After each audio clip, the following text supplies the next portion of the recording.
History remembers the books that changed civilizations, the books that built kingdoms, inspired religions, and shaped the way entire generations understood the world.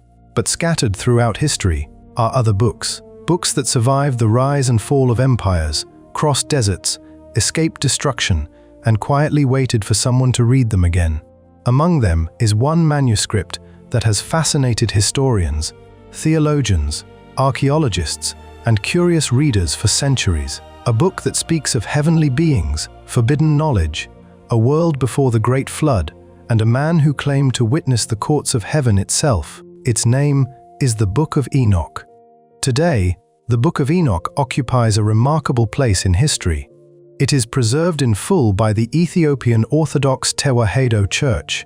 Fragments of it were discovered among the Dead Sea Scrolls, yet it is absent from the biblical canon used by most Jewish and Christian traditions. For some, it is sacred. For others, it is ancient religious literature. And for historians, it offers a remarkable window into how people living more than 2,000 years ago understood heaven, angels, judgment, and humanity's place in the universe.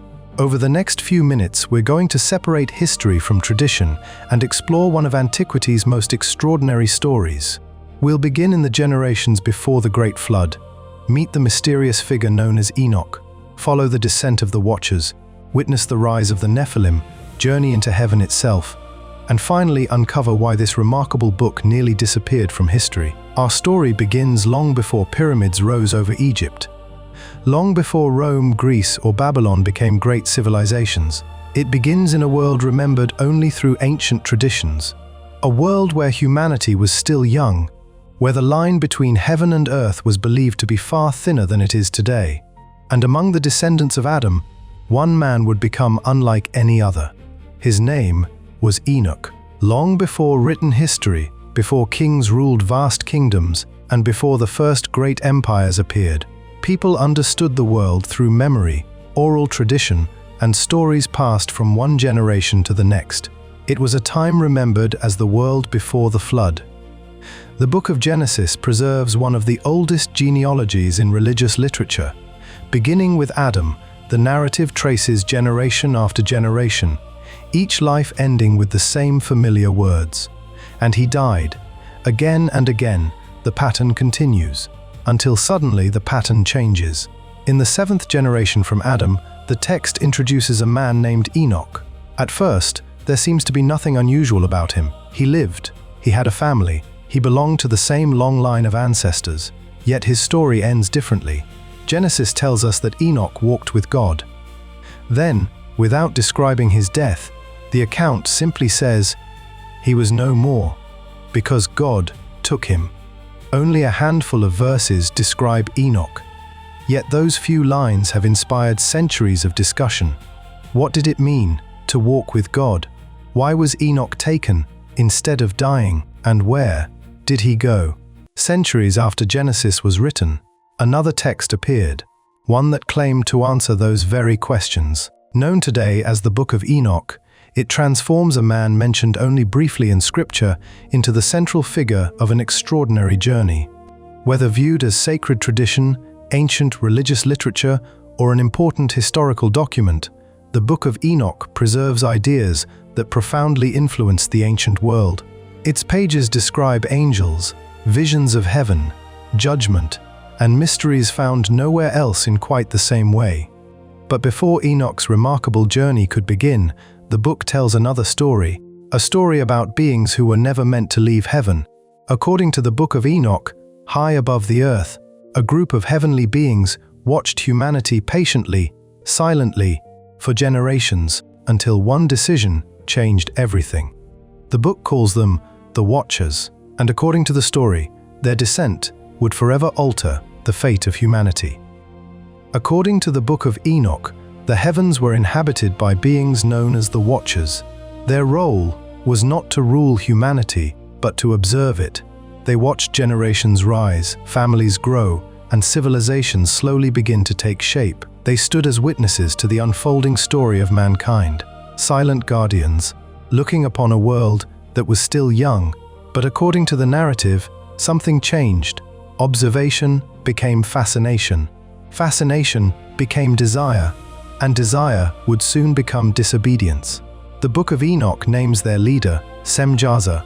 According to the text, he understood the gravity of what they were considering. The story tells us that these heavenly beings made a choice.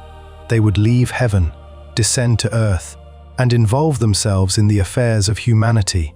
Yet Semjaza feared one thing, not punishment, not failure. He feared being left to bear the consequences alone, so they swore an oath. Every one of them. If one accepted the consequences, they all would. No one would turn back. According to the Book of Enoch, their oath was sworn upon Mount Hermon. Within the story, the mountain became forever associated with their covenant. Then, they descended, crossing the boundary between heaven and earth. Imagine standing in that ancient landscape, looking toward the mountains and seeing brilliant figures descending from the sky. To those below, they would have appeared almost beyond human understanding. According to the Book of Enoch, the Watchers did not descend to conquer the world. They came to live among humanity, and from that moment, everything began to change. Among the Watchers, one name would become remembered above all the others: Azazel, because according to the Book of Enoch, the knowledge he shared would change humanity forever. According to the Book of Enoch, the Watchers did not remain distant observers. They lived among humanity, they spoke with people, shared their knowledge, and gradually, their presence began to reshape the world around them. The Book of Enoch describes another event, one that has remained the subject of debate for centuries. It says that some of the Watchers took human wives. Exactly how this passage should be understood has been interpreted differently throughout history, but within the narrative, this decision marks the beginning of a profound change. From these unions, the Book of Enoch says, came beings known as the Nephilim. Some readers understand them as literal giants. Others view them symbolically representing overwhelming power and corruption. Whatever the interpretation, their appearance marks a turning point in the story. Among all the Watchers, one name receives particular attention: Azazel. According to the Book of Enoch, his teachings would leave a lasting mark on humanity. The book attributes to Azazel the knowledge of working metal. People learned to shape bronze into tools, armor, and weapons. The same knowledge could cultivate fields or wage war. The text also credits the Watchers with teaching astronomy, the movements of the heavens, the properties of plants, and many practical skills. Knowledge itself was not portrayed as evil. Its consequences depended on how humanity chose to use it.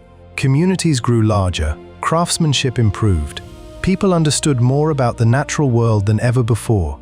Civilization advanced at a remarkable pace. Yet according to the Book of Enoch, human wisdom did not grow as quickly as human power.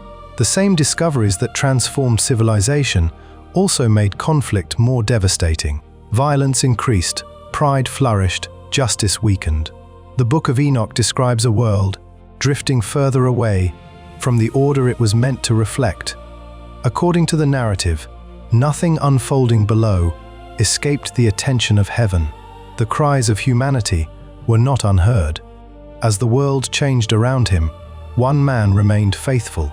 According to the Book of Enoch, that man was Enoch. And soon, he would be called to witness what no ordinary human had ever seen. As humanity struggled below, the Book of Enoch tells us that heaven chose a witness, not a king, not a warrior, but a man remembered for one simple phrase: he walked with God. According to the narrative, messengers from heaven came for Enoch, and together they began an extraordinary journey. The earth faded beneath him, mountains became distant, rivers disappeared into the horizon, until the world itself was only a memory below. The book describes a realm unlike any place on earth. Brilliant light, crystal-like structures, rivers that seemed to shine with their own radiance. A world where ordinary language struggles to capture what Enoch claimed to witness. At the center of this vision stood a magnificent throne. The book describes it as surrounded by fire, light, and overwhelming glory. Rather than offering precise detail, the text emphasizes its majesty. Before the throne stood countless heavenly beings, silent, orderly, their attention fixed upon the presence at the center of the court. The Book of Enoch also describes heavenly records, scrolls preserving history, judgment, and knowledge beyond human understanding. Within the vision, nothing was forgotten. Then, according to the story, Enoch received a task.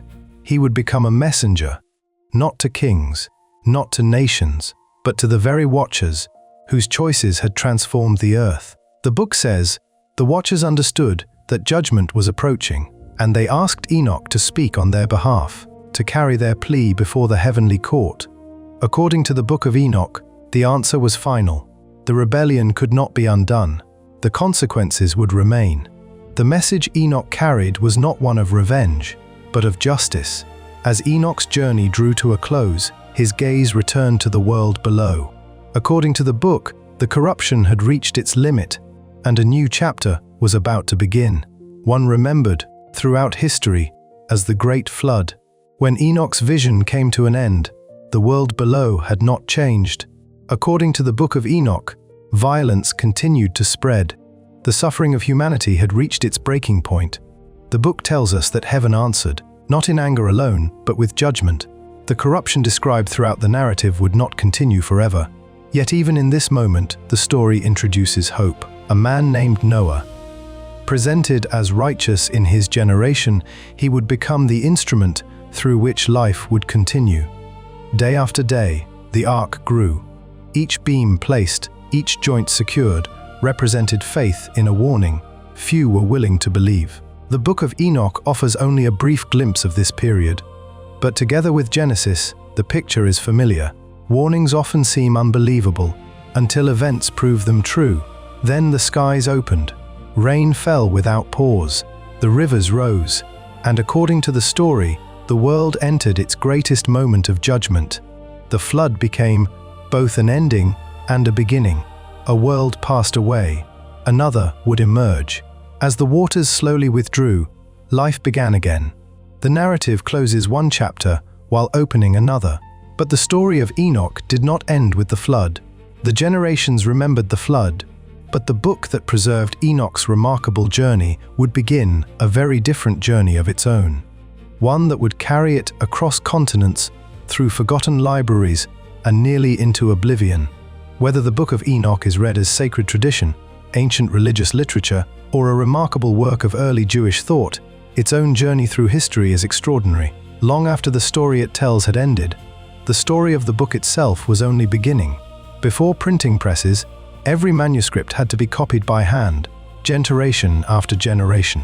Scribes preserved ancient texts, one careful line at a time. Without them, countless works from antiquity would have disappeared forever. As Jewish and Christian communities developed, they did not all preserve the same collection of writings. Some communities continued reading the Book of Enoch. Others chose not to include it. Among their canonical scriptures, its influence remained, but its place gradually changed. One community never let the book disappear. For centuries, the Ethiopian Orthodox Tewahedo Church continued preserving the complete Book of Enoch as part of its biblical tradition. Because of that preservation, the text survived. Then, in the 20th century, another discovery reshaped what scholars knew about the book. Hidden within caves near the Dead Sea, ancient manuscripts waited for nearly 2,000 years. Among the famous Dead Sea Scrolls, researchers discovered fragments of the Book of Enoch. These discoveries confirmed that the work was already circulating long before many had imagined. The discoveries did not answer every question, but they confirmed something remarkable. The Book of Enoch was genuinely ancient. It belonged to the intellectual and religious world of early Judaism. Today, historians study it. Theologians examine it. Archaeologists continue learning from it. Not because every reader reaches the same conclusion, but because it preserves an extraordinary glimpse into how ancient people understood the universe, their creator, and themselves. The Book of Enoch has crossed civilizations, survived centuries, nearly vanished from history, yet somehow its story continues to be told. Whether viewed as sacred tradition, historical literature, or one of antiquity's greatest mysteries, it reminds us that history is not only written by those who preserve the most famous books, but also by those who refuse to let forgotten ones disappear. If you enjoyed exploring the mysteries of the Book of Enoch, there are countless other forgotten stories waiting to be uncovered. Subscribe to The Anachronism and join us as we journey through lost civilizations, ancient manuscripts, and the mysteries that continue to shape our understanding of history. And before you go, tell us in the comments, what ancient mystery should we uncover next?